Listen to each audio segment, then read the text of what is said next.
ada juga informasi 2023 resesi global. Nah, itu kan yang sekarang lagi digaungkan, yang masyarakat juga rada khawatir Takut nih sih, ya, sama benar. hal seperti itu. Dari segi ketahanan saham komoditas sendiri bagaimana tuh Mas? 2023 sentimen-sentimen apa aja sih yang akan hadir untuk memperkuat atau bahkan mungkin memperlemah saham komoditas sendiri diprediksikannya? Dan tadi juga sempat kan ada yang nanya, kalau misalnya Rusia Ukraina baikan tahun depan gimana nih kondisinya? Baikan, musuhan ya. Iya baikan, amin ya.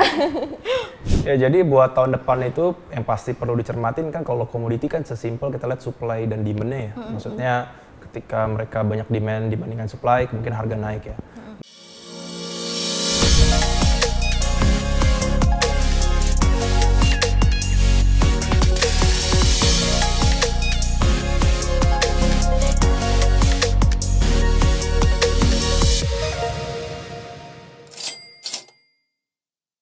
Halo sahabat Kompas.com, balik lagi di program Generasi Cuan Part 2, masih bareng Melis, Niken, dan Mas Juan juga nih. Kita masih ngobrolin soal saham-saham komoditas, dan sesuai janji di part 1 kita akan jawab lagi nih pertanyaan netizen Kompas.com yang akan dibacakan sama Niken. Oke, pertanyaan kedua dari sahabat Kompas.com dari akun Warhiro. Suka war ya. Oke, Mas Juan nih ada yang mau nanya. Dapat info dari temen jangan beli saham batubara dan minyak karena harganya udah tinggi. Emang bener Mas? Terus beli yang mana biar cuan? Nah ini tadi sebenarnya dijawab ya. Inline. Cuman ada yang masih ragu nih Mas. Boleh dijelaskan lagi Mas? Iya, jadi memang benar kan, maksudnya tahun ini angka yang kita lihat ini mungkin nggak kelihatan ya di beberapa tahun. Saya juga jadi analis juga belum pernah melihat angka di level yang setinggi ini. Bener banget bahwa sebenarnya sekarang kan harga energi mungkin di tahun ini performanya paling tinggi ya. Nah ini menyebabkan sebenarnya harus lebih caution lagi yang tadi kita udah mention juga. Nah cuman kalau kita lihat buat dari short to mid-nya ini masih cukup menarik nih, karena sebenarnya kayak yang tadi kita mention ya, OPEC ini udah decide buat nurunin outputnya mereka. Ini juga kita lihat yang sebelumnya nggak kelihatan di investors terkait dengan saham-saham seperti minyak contohnya, ini udah mulai dilirik kembali. Jadi kalau kita lihat sih upside itu masih ada sih buat especially buat yang oil ya, seperti itu. Jadi nggak masalah beli tinggi gitu Mas? Jadi lebih caution aja terkait dengan entry levelnya. Kalau memang buat dari segi performance, kita rasa ini masih cukup bagus sih buat di. Oke, Warhiro coba Pikirkan lagi ya. Nabung dulu baru beli. jangan percaya sama kayak kata teman gitu ya. Ini kata Mas Juan loh. Ini kata Mas Juan. Jadi kata teman jangan beli, kata Mas Juan ya. Boleh lah dicoba-coba. Nah Mas, kalau misalnya kita mau ngobrolin soal 2023 kan sebentar lagi nih ya. Kalau video ini dipublish paling udah tinggal 2 atau 3 bulan lagi lah 2023 kuartal 1. Nah, ada juga informasi 2023 resesi global. Nah, itu kan yang sekarang lagi digaungkan, yang masyarakat juga rada khawatir Takut nih sih, ya, sama benar. hal seperti itu. Dari segi ketahanan saham komoditas sendiri bagaimana tuh Mas? Iya, jadi memang yang tadi kita bilang ya, sebenarnya harus bisa dipilih nih, misalnya kayak energy sectors itu kan primary needs. Memang benar akan ada penurunan. Kita juga pernah bikin study case nih, kalau ada yang baca report yang mirip kita keluarin, bahwa sebenarnya setiap recession itu permintaan akan energi potensi menurun tinggi gitu. Nah cuman kalau kita lihat dibandingkan, kalau kita versusin saya semua komoditi, itu base metal yang paling terkena nih buat dari dampaknya. Karena kan yang tadi kita bilang ya, bahan baku buat manufaktur atau pabrik itu kan turun ya buat dari demand-nya karena ada resesi. Nah jadi mereka lebih volatile nih. Nah yang jadi kita bilang lebih stabil atau lebih aman barang yang primary needs seperti energi buat dari sekarang ini gitu. Kalau yang udah punya saham komoditas nih di 2023, hold atau buy aja nih mendingan kalau kondisinya terjadi resesi global, amit-amit ya, tapi ya udahlah.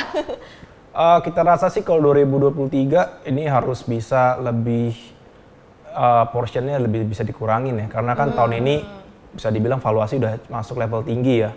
Nah ini udah harus dipikirin juga nih buat exit level, karena yang tadi kita bilang harga emang benar masih favorable, tapi dibandingkan dengan 2022 ini kayaknya cukup sulit kita lihat buat bisa maintain di level yang at least sama gitu ya. Nah jadi harus dipikirkan lagi nih bagaimana portion di portofolionya dan kedepannya gimana. Karena kan biasanya setiap ada rotasi seperti contohnya menurun komoditi, berarti kan lawannya komoditi nih yang bakal naik, seperti contohnya misal semen atau properti gitu kan.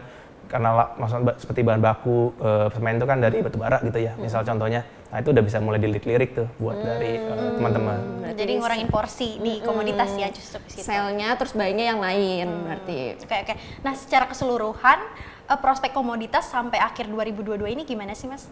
Semua ya, sektor semua sektor komoditas. Kita rasa yang buat energy sectors ini masih akan terbantu buat dari nanti musim dingin ya. Jadi kita lihat harga mungkin akan lebih volatile, cuman bakal tetap di favorable level. Jadi kita rasa ini masih bisa buat teman-teman buat ya trading di level sekarang ya. Maksudnya tapi lebih caution lagi. Untuk dari base metal kita lihat bakal lebih fragile lagi nih seperti nickel, dikarenakan yang tadi ya ekonomi slowdown, translating untuk demand-nya bakal gimana. Nah cuman yang menariknya buat yang seperti nickel ini buat gambaran tahun depannya kan ini berkaitan dengan mobil listrik ya. Nah jadi untuk jangka pendek mungkin kita lebih nggak prefer, tapi in the long run-nya nickel nih bakal bisa jadi pilihan yang menarik buat investor ke depannya. Nah, jadi mungkin untuk investor jangka panjang, nickel bisa dikasih lihat. Cuman untuk yang teman-teman yang lebih suka trading kali ya short itu mid, itu energi masih bisa jadi pilihan sih. Oke. Kalau jangka panjang itu nikel ya pilihannya ya? Betul. Kalau short term tadi batu bara juga bisa ya Mas? Bisa. Oke. Tadi kan sebenarnya mau nanya soal rekomendasi saham, tapi kan tadi udah di part 1. Nah, ini mau tanya kira-kira di 2023 sentimen-sentimen apa aja sih yang akan hadir untuk memperkuat atau bahkan mungkin memperlemah saham komoditas sendiri diprediksikannya. Dan tadi juga sempat kan ada yang nanya, kalau misalnya Rusia Ukraina baikan tahun depan gimana nih kondisinya? Baikan, musuhan ya? Iya, baikan amin ya. Ya jadi buat tahun depan itu yang pasti perlu dicermatin kan kalau komoditi kan sesimpel kita lihat supply dan demand-nya ya. Maksudnya ketika mereka banyak demand dibandingkan supply mungkin harga naik ya. Nah kalau kita lihat kan semenjak era Covid itu supply susah ya buat keep up ya karena kan adanya ekonomi slowdown lalu juga banyak yang shutdown. Sekarang mereka tiba-tiba demand naik, mereka belum siap. Nah kita lihat tahun 2023 supply ini bakal mulai balik lagi nih. Kita lihat juga seperti contohnya nikel, Indonesia juga banyak ini ya sudah mulai jalanin buat smelter, buat aktif dan segala macamnya. Nah ini kita lihat supply bakal masuk nih. Jadi perlu diperhatikan supply demand balance di next year-nya. Lalu juga ke depan kita lihat khususnya buat equity, buat gambaran paling besarnya terkait dengan tema rising rates buat interest rate-nya, lalu juga tema inflasi ke depannya bakal seperti apa. Kita rasa itu yang akan nanti menjadi sentimen yang menjadi highlight nih di 2023-nya. Oke, untuk sektor komoditasnya sendiri ya. Oke, I see. Oke, nah Mas bisa dikasih tips do and dance-nya nggak bagi investor yang mau invest di komoditas ini? Buat komoditi yang paling penting kita harus tahu dulu nih sumber data.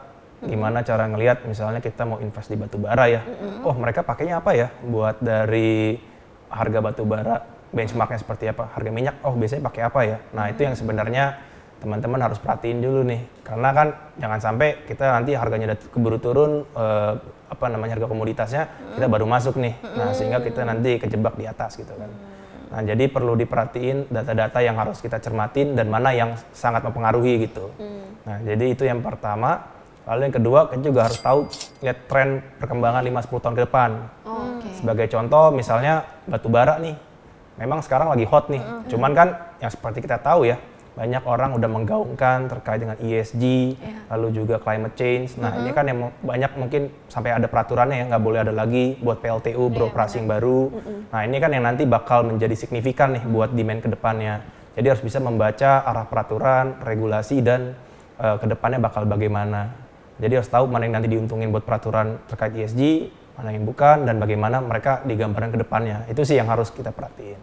Analisanya harus tajam ya, susah ya? Kayaknya nggak cocok percaya. Kamu apa? Biasanya analisisnya gimana dong berarti? Enggak sih, aku kayak oh ya udah investasi gitu, beli udah gitu. Saya reksadana gitu sih. Kalau komoditas sulit ya. Berarti mulai sekarang baca analisis atau berita-berita yang ada. Kalau belajar sama Mas Juan boleh. Waduh. Baca ntar reportnya ya, ntar dikirim. Oke, makasih banyak Mas Juan. Thank you. Ini di Generasi Cuan berbagi insight soal saham komoditas. Semoga nih sahabat kompas.com dan yang seperti ini Ken juga nih yang baru-baru mau coba tertarik, nggak salah beli nih nantinya. Makasih Mas Juan, sehat dan sukses selalu ya. Yo, sama-sama. Ingat beli batu bara jangan batu bata ya. Kira batu kali. Gak ada cuannya itu. Oke. Oke, sahabat kompas.com, demikian generasi cuan kali ini. Terus saksikan Generasi Cuan di YouTube channel kompas.com. Jangan lupa diklik subscribe, nyalakan lonceng notifikasinya, dan cari di playlist Generasi Cuan. Nah, kita juga ada YouTube channel baru nih, namanya Generasi Cuan. Jangan lupa di subscribe juga ya, sahabat kompas.com. Sampai bertemu di episode Generasi Cuan akan datang. Melis, Niken, Mas Juan, dan semua kru pamit. Pastikan kamu jadi generasi yang pandai melihat peluang. Sampai jumpa.